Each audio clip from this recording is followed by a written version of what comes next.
بارے میں تمہارے پاس کوئی علم نہیں ہے، لہذا اس کی تفصیل تم سمجھ نہیں سکتے ہو۔ روح آسمان سے آتی ہے، جسم زمین میں بنتا ہے، پھر 4 مہینے بعد اللہ اس کو آپس میں جوڑ دیتا ہے، زندگی متحرک ہو جاتی ہے، روح ہی کے ساتھ زندگی کی بقا رہتی ہے۔ جب اللہ اسے واپس نکال لیتا ہے تو سارے ٹائٹل ہٹ کر صرف ایک نام سب کو مل جاتا ہے، اور وہ میت کا ہوتا ہے۔ وہ حضرت مولانا ہو، وہ کوئی ڈاکٹر ہو، بادشاہ ہو، صدر وزیر ہو، سارے اعزاز ٹائٹل ہٹا کر اس پر میت کا لفظ۔ کاش تم دیکھ سکتے وہ منظر جب اللہ کے فرشتے نافرمانوں کی روح کو نکال رہے ہوتے ہیں تو ان کے منہ پہ بھی مارتے ہیں، ان کی کمر پر بھی مارتے ہیں۔ اور اخرجوا انفسکم اليوم، نکالو آج اپنی روحوں اور جانوں، اب تم بچ نہیں سکتے ہو۔ وہ پیچھے ہٹنا چاہتے ہیں، رب ارجعون، مجھے واپس کر دے تھوڑی دیر کے لیے، لعلی اعمل صالحا، اب میں پورا ٹھیک مسلمان بن کے چلوں گا۔ اور حدیث پاک میں آتا ہے کہ ملک الموت اترتا ہے، اس کے ساتھ 4 فرشتے ہوتے ہیں، کہ ملک الموت کہتا ہے ایتھا النفس الخبیثہ کانت فی الجسد الخبیث، اے خبیث روح جو خبیث جسم میں تھی، اخرج، باہر آؤ۔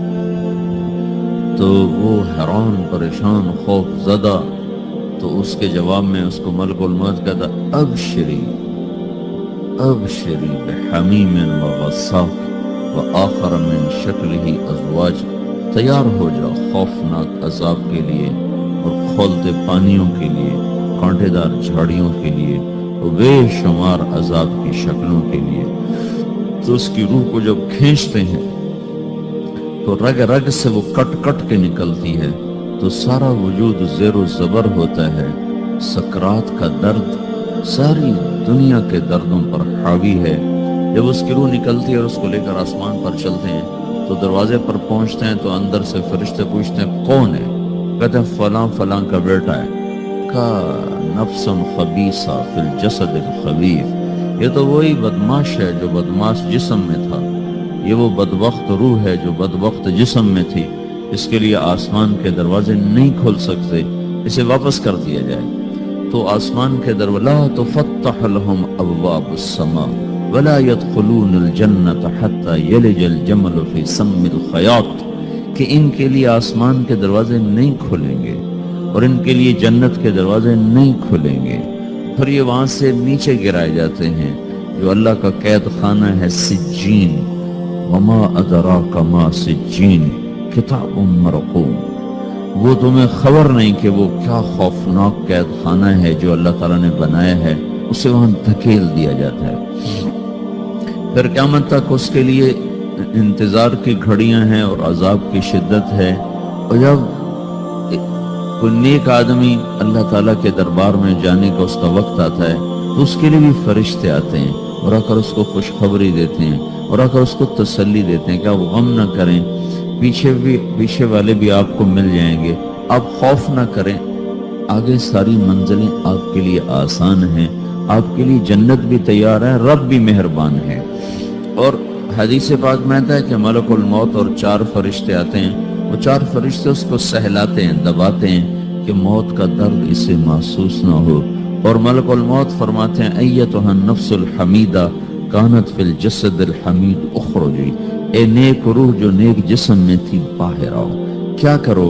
وَأَبْشِرِي بِرَوْحٍ وَرَيْحَانٍ وَرَبٍّ رَاضٍ عَنْكِ غَيْرِ غَضْبَانٍ، آپ کو بشارت ہو، آپ کے لیے جنت تیار ہو چکی ہے اور وہاں کی ساری نعمتیں آپ کے لیے میسر ہو چکی ہیں، اور اللہ آپ پہ راضی ہو چکا ہے اور اللہ آپ پہ خوش ہو چکا ہے۔ اس پر اس کی روح کو نکالا جاتا ہے، پھر سارے فرشتے اس کو استقبال کے ساتھ جو آسمان پر لے جاتے ہیں تو اندر سے پوچھتے ہیں کون ہے؟ کہ فلاں فلاں کا بیٹا، فلاں فلاں کی بیٹی۔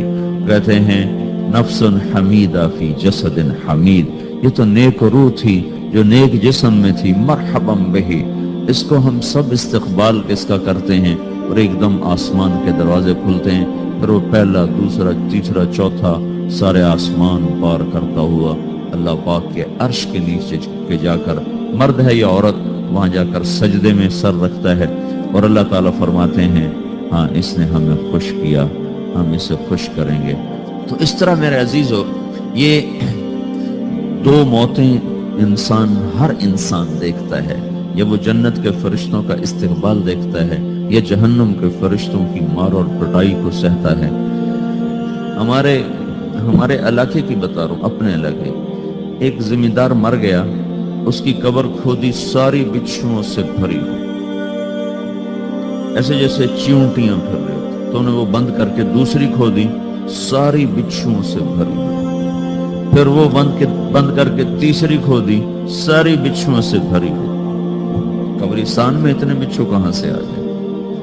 یہ زمین کے بچھو نہیں ہے، یہ آخرت کی بلائیں ہیں جس کے ساتھ اب اسے قیامت تک رہنا ہے اور گزارا کرنا ہے۔ تو یہ دو طرح کی موتیں روزانہ لوگ مرتے ہیں، روزانہ لوگ مرتے ہیں۔ جب نماز کا وقت ہوتا ہے ملک الموت ساری دنیا کا چکر لگاتا ہے اور دیکھتا ہے کون پڑھ رہا ہے کون نہیں پڑھ رہا، کون پڑھ رہا ہے کون نہیں پڑھ رہا۔ جو نماز کی پابندی کرتا ہے اس کی موت آسانی سے ہوتی ہے، جو نماز میں غفلت کرتا ہے اس کے ساتھ موت کے وقت شدت اور سختی اختیار کی جاتی ہے۔ تو بھائیو یہ ایک جسم ہے، ایک روح ہے۔